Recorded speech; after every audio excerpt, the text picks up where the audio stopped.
generasi muda, perkenalkan kami mahasiswa dari Universitas Pendidikan Ganesha, program studi S1 Pendidikan Guru Sekolah Dasar yang beranggotakan Nikomang Dia Eka Parwati dengan NIM 2111031013, Nikomang Intan Cahyani Trinita dengan NIM 2111031016, Nimade Ayubasita Indriani Graha dengan NIM 2111031276, Niloh Putu Eli Ardani dengan NIM 2111031199, Nimade Alit Arisandi dengan NIM 2111031290, serta dosen pengampu mata kuliah pengembangan bahan ajar Dr. Ikomang Sudarme SPD MPD.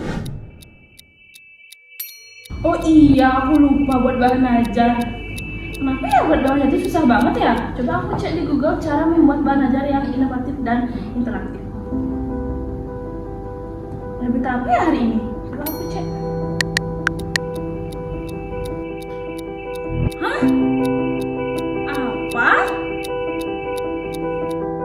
Pantesan semua guru masakan hal yang sama. Ternyata susah ya buat bahan ajar.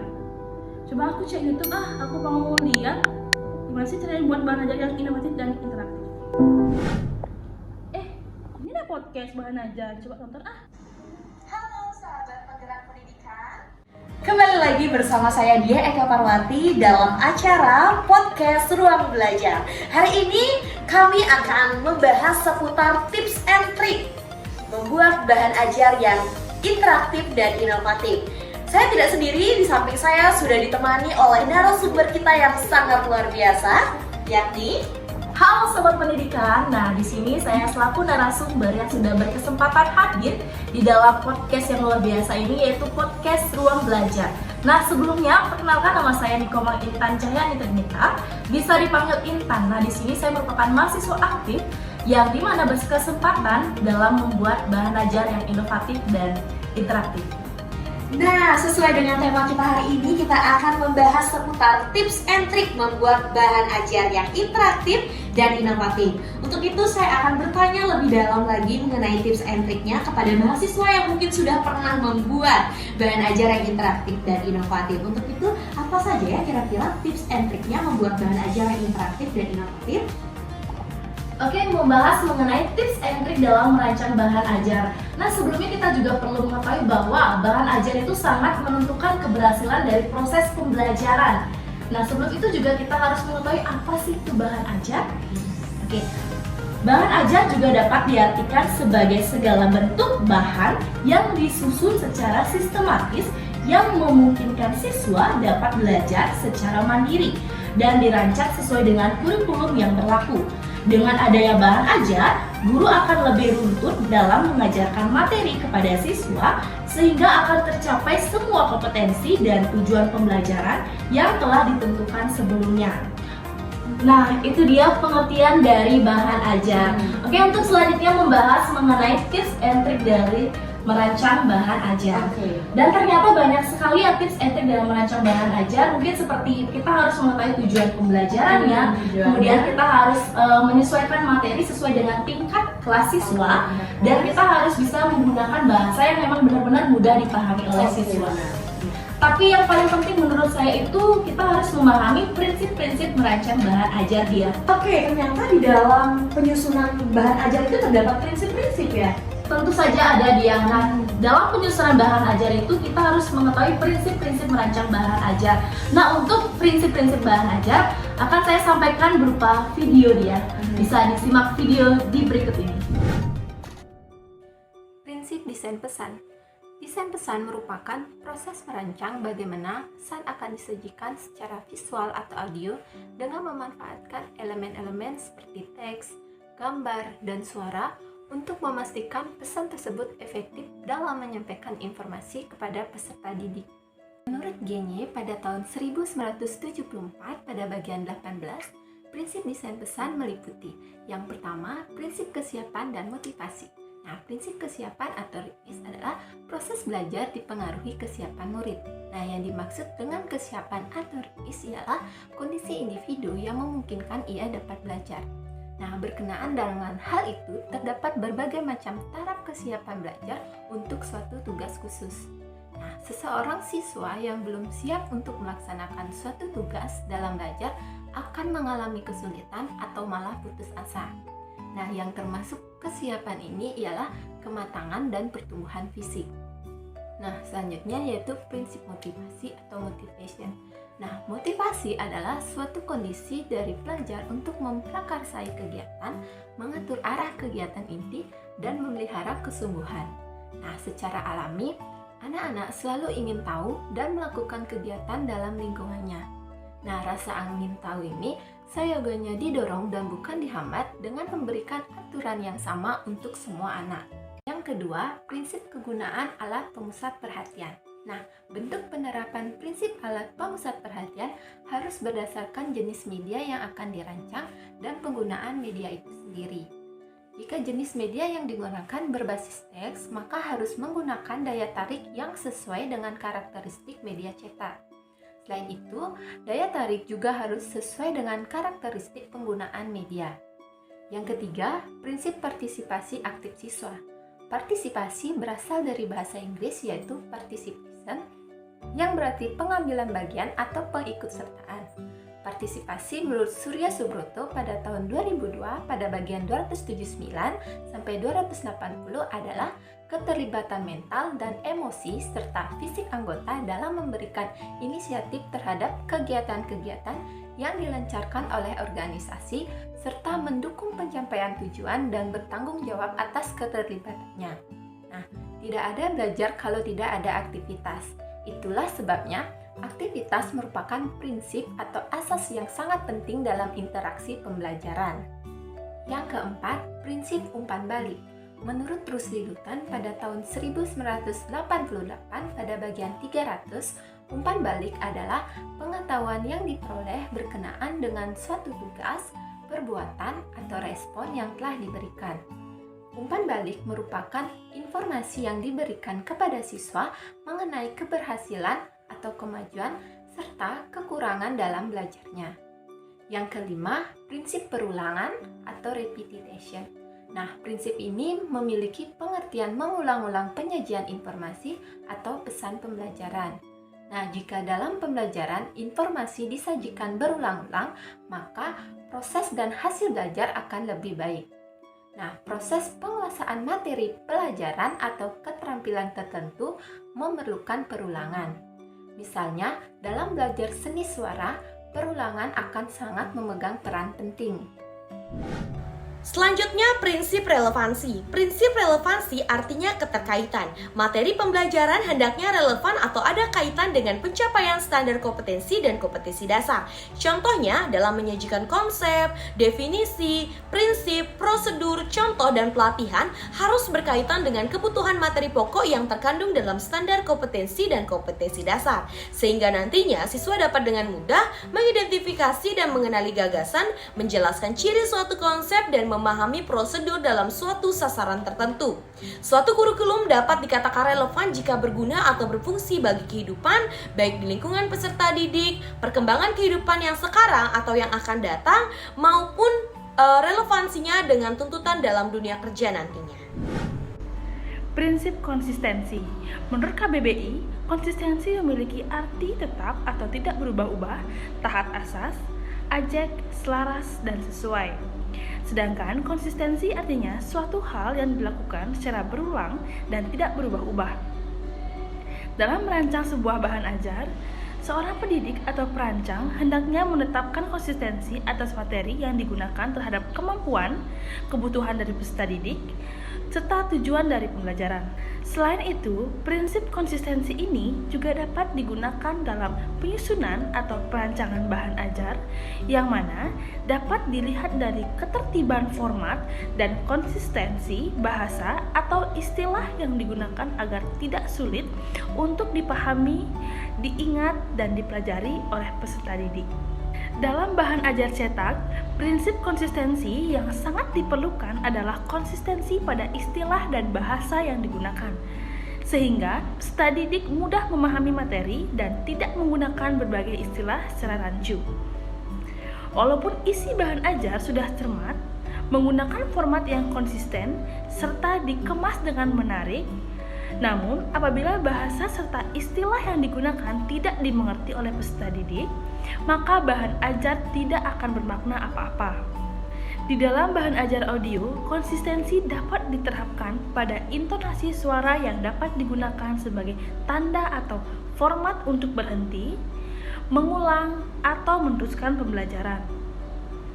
Dalam bahan ajar video, klip video yang berupa grafik atau penyajian langsung dapat digunakan sebagai tanda dari rangkuman, tanda perintah berhenti, mengulang, atau meneruskan pembelajaran.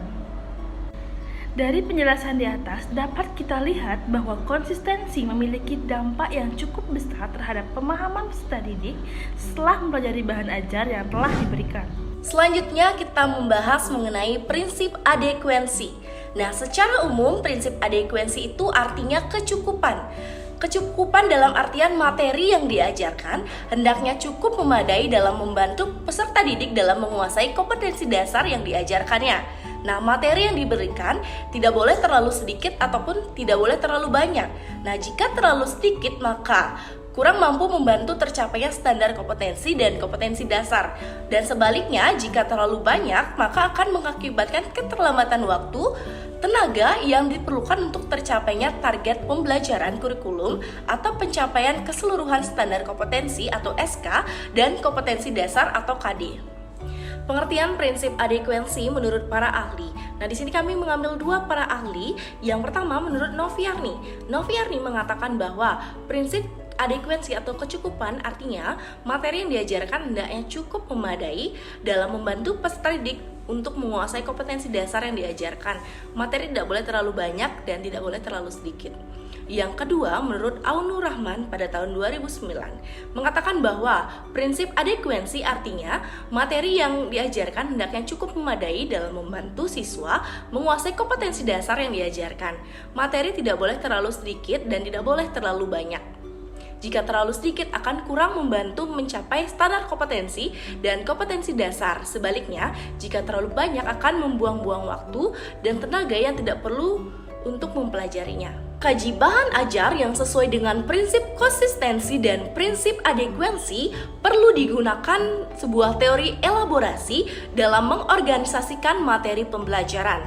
Karena teori elaborasi ini dapat mengatur pembelajaran dengan suatu cara untuk memudahkan pengendalian siswa serta dapat memberikan pengaruh terhadap hasil belajar yang lebih nyata dan bermakna. Nah, agar bisa mencakup materi ajar yang telah diberikan untuk mencapai kompetensi dasar yang telah ditentukan, sedangkan ukuran atau indikator prinsip bahan ajar adekuensi adalah sebagai berikut. Nah, berikut ini indikator prinsip adekuensi. Yang pertama ada teknik penyajian. Nah, dalam teknik penyajian terdapat beberapa sub. Yang pertama, sistematika sajian tiap bab utuh atau lengkap. Yang kedua, kelogisan sajian materi. Yang ketiga, keruntutan sajian konsep. Dan yang terakhir ada keseimbangan sajian materi atau substansi antara bab dan antara subbab. Kemudian yang kedua mengenai penyajian pesan pembelajaran, meliputi yang pertama ada menggunakan alat pemusat perhatian, yang kedua menerapkan prinsip perulangan repetisi, yang ketiga mendorong partisipasi aktif peserta didik, yang keempat berpusat pada peserta didik, yang kelima merangsang berpikir kritis, kreatif dan inovatif, yang keenam penyajian bersifat komunikatif dan interaktif, yang ketujuh sajian atau pembahasan tidak bias gender, yang kedelapan membatasi materi yang tidak relevan. Nah, itulah dia indikator dari prinsip adekuensi. Prinsip validity. Validitas atau validity adalah tingkat ketepatan atau kebenaran materi. Sebelum memberikan materi pembelajaran, seorang guru harus yakin bahwa materi yang diberikan telah teruji kebenarannya. Artinya, seorang guru harus menghindari memberikan materi atau data, dalil, teori, konsep, dan sebagainya yang sebenarnya masih dipertanyakan atau masih diperdebatkan. Hal ini untuk menghindarkan miskonsepsi, salah tafsir, atau salah pemakaian. The American Education Research Association atau AERA membedakan validitas menjadi 3 jenis. validitas isi atau content validity. Validitas isi atau content validity menunjuk kepada sejauh mana tes tersebut mencerminkan isi materi yang akan diukurnya. Tujuan validitas isi adalah mengurangi kesalahan pada pembuatan instrumen dan meningkatkan kemungkinan diperolehnya indeks validitas konstruk dalam studi lanjutan. Untuk menerapkan validitas isi, terdapat beberapa langkah. Yang pertama, melakukan tinjauan literatur secara lengkap untuk dapat mengambil inti dari item terkait. Yang kedua, validitas isi meninjau secara umum pada setiap item yang dinilai menggunakan 3 skala, yaitu tidak perlu, berguna tetapi tidak penting, dan penting. Yang ketiga, peninjauan pada validitas isi harus dilakukan dengan mengirimkan item pada ahli di bidang yang diteliti. 4. Rasio validitas isi atau CPR kemudian dihitung untuk setiap item dengan menggunakan metode Lausi, dan item yang tidak signifikan pada level kritis dieliminasi mengikuti tingkat kritis yang dijelaskan pada metode Lausi. 2. Validitas yang dikaitkan dengan kriteria atau criterion related validity, yaitu validitas yang dikaitkan dengan kriteria menunjukkan kepada sejauh mana hubungan antara skor tes yang dikembangkan dengan kriteria luar yang mandiri dan dipercaya dapat menggambarkan tingkah laku atau ciri-ciri yang diselidiki. Validitas yang dikaitkan dengan kriteria dibagi menjadi 3. Yang pertama, validitas pengukuran setara atau congruent validity. Jenis validitas ini ditetapkan dengan cara mengkorelasikan antara skor tes yang sedang disusun atau dikembangkan dengan skor dari tes yang setara atau sejenis. Adapun hal yang dijadikan tolak ukurnya adalah skor tes yang sejenis yang sudah baku, misalnya dengan mengkorelasikan hasil tes inteligensi yang baru yang akan divalidasi dengan skor tes inteligensi yang sudah baku. 2. Validitas pengukuran serentak atau congruent validity. Validitas ini ditetapkan dengan cara mengkorelasikan hasil skor tes yang sedang disusun dengan skor tes lain atau yang tidak sejenis, yang saat pengetesannya dilakukan bersamaan atau hampir berdekatan waktunya atau minimal time. Tolak ukur pada validitas pengukuran serentak ini adalah skor tes yang tidak sejenis yang diasumsikan dapat mencerminkan aspek perilaku yang sedang dikembangkan tesnya, tetapi diberikan dalam waktu yang sama atau hampir bersamaan. 3. Validitas ramalan atau predictive validity. Jenis validitas ini ditetapkan dengan cara mengkorelasikan skor tes yang sedang disusun dengan kriteria yang menyangkut hasil karya atau presentasinya di masa yang akan datang. Misalnya, menyelidiki hubungan antara skor tes masuk perguruan tinggi atau SNBP dengan indeks prestasi atau IP di perguruan tinggi yang dicapai oleh seorang mahasiswa, atau korelasi antara skor tes seleksi CPNS dengan kinerja pegawai.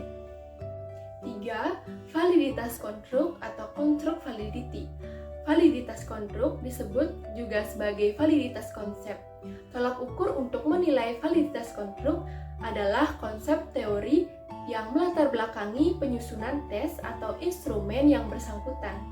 Cara penetapan validitas konstruk yaitu: yang pertama, korelasi dengan pengukuran lain, misalnya korelasi antara skor tes inteligensi yang sedang dikembangkan dengan prestasi belajar. Yang kedua, perbedaan atau kontras antara kelompok yang memang benar-benar berbeda, misalnya perbandingan kinerja antara sekolah kategori baik dan kurang. 3. Melalui analisis intrates yaitu analisis faktor. 4. Dengan matriks multi-train multi-metode untuk menentukan validitas konvergen dan validitas diskriminan. Dari 3 jenis validitas yang sudah saya jelaskan tadi, guru dapat memilih jenis validitas yang ingin digunakan dalam mengecek ketepatan atau kebenaran dari bahan ajar yang akan dikembangkan. Dengan memahami prinsip validity yang sudah dijelaskan, maka guru tidak lagi kesulitan dalam menentukan bahan ajar yang valid. Ternyata membuat bahan itu gak sulit ya kalau kita benar-benar memahami prinsip-prinsip merancang bahan ajar. Yaudah deh, coba aku sekarang membuat bahan.